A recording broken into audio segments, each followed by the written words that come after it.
Assalamualaikum warahmatullahi wabarakatuh. Di sini saya akan menyelesaikan tugas rekayasa perangkat lunak.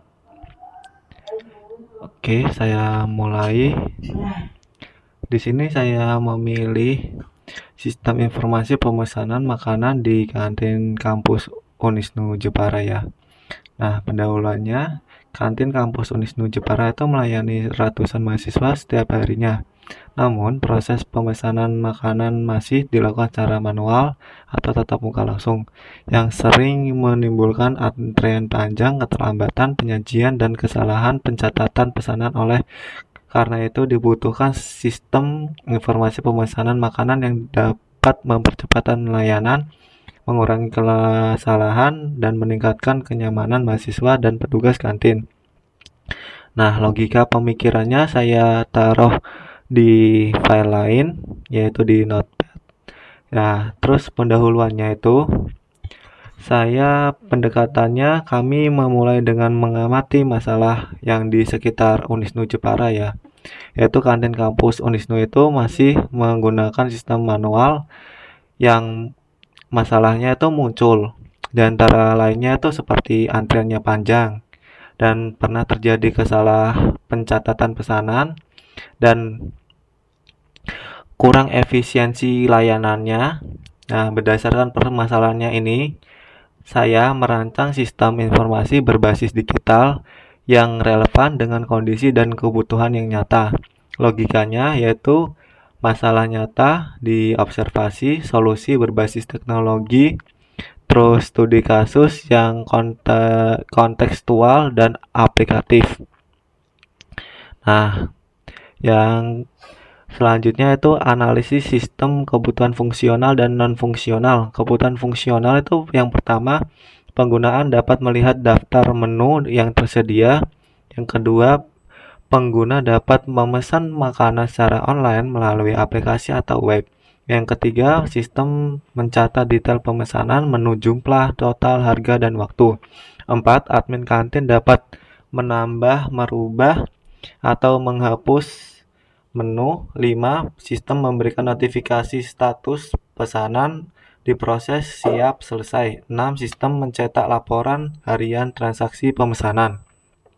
Terus kebutuhan non fungsionalnya yang pertama, sistem mudah diakses, user friendly, waktu respons sistem maksimal 3 detik, 3 dapat diakses melalui perangkat mobile, 4 keamanan data dijaga dengan login dan hak akses.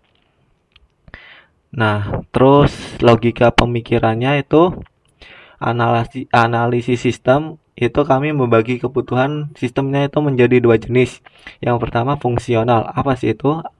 Yaitu harus bisa dilakukan oleh sistem, misalnya memesan makanan, mengelola menu, mencetak laporan. Terus non fungsionalnya itu kualitas sistem, misalnya mudah digunakan, cepat, aman, terus dan efisien. Nah, logikanya itu memastikan sistem tidak hanya lengkap dari sisi fitur, tetapi juga kita akan melakukan terhadap user itu bisa nyaman dan dapat diandalkan.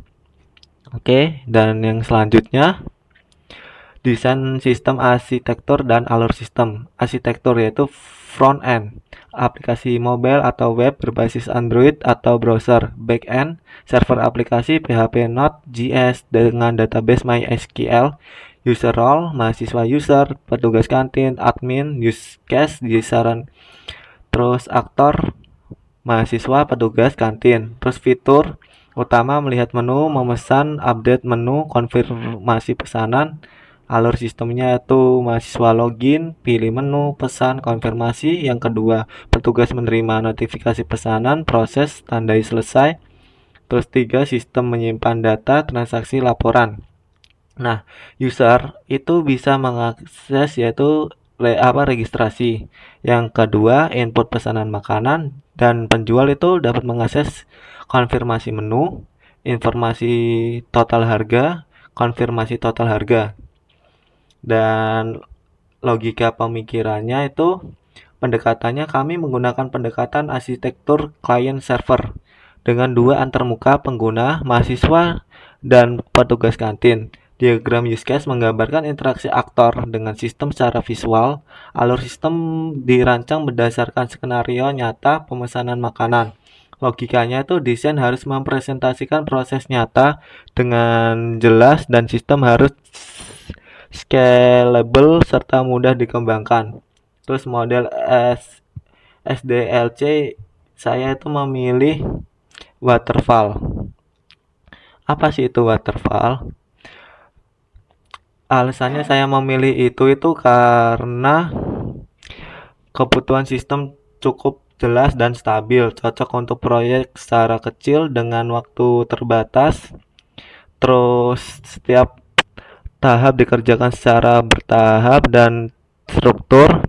Terus perancangan basis data, IRD, entitas utama, user, ID, terus menu pesanan ID, detail pesanan, ID pesanan, ID menu, jumlah subtotal, terus relasi user pesanan itu relasi one to many, penjelasannya. Yang kedua pesanan, detail pesanan itu relasi one to many. Penjelasannya satu pesanan itu bisa terdiri dari banyak item menu foreign key, ID pesanan pada tabel detail pesanan. Yang ketiga menu detail pesanan relasi one to many, penjelasan satu jenis menu bisa dipesan di banyak pesanan foreign key, ID menu pada tabel detail pesanan.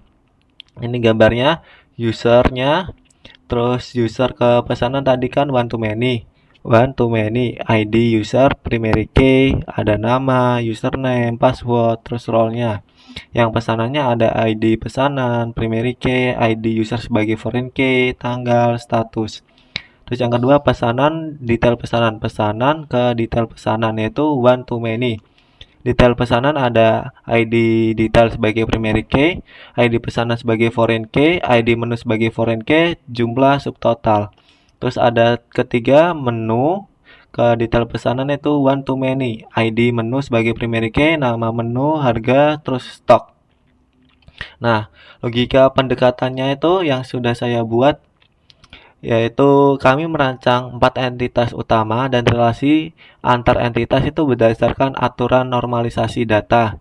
Jadi, user itu membuat pesanan.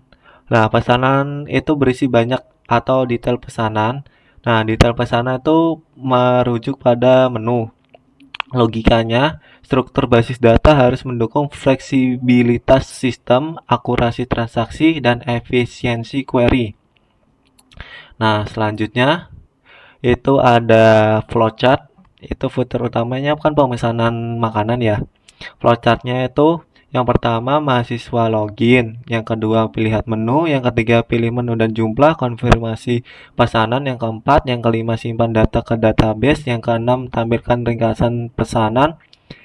Nah, ini gambar flowchartnya. Yang pertama kan mulai, terus login mahasiswa, lihat menu dan makanan, pilih menu dan jumlah, konfirmasi pesanan, jika iya simpan pesanan ke database, jika tidak batal dan ulangi pilihan.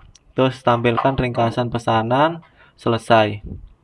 Terus logika dan pendekatannya yang sudah saya buat yaitu pendekatannya flowchart menggambarkan alur logis dari satu fitur utama yaitu pemesanan makanan oleh mahasiswa, simbol standar digunakan untuk menjaga konsistensi dan keterbacaannya.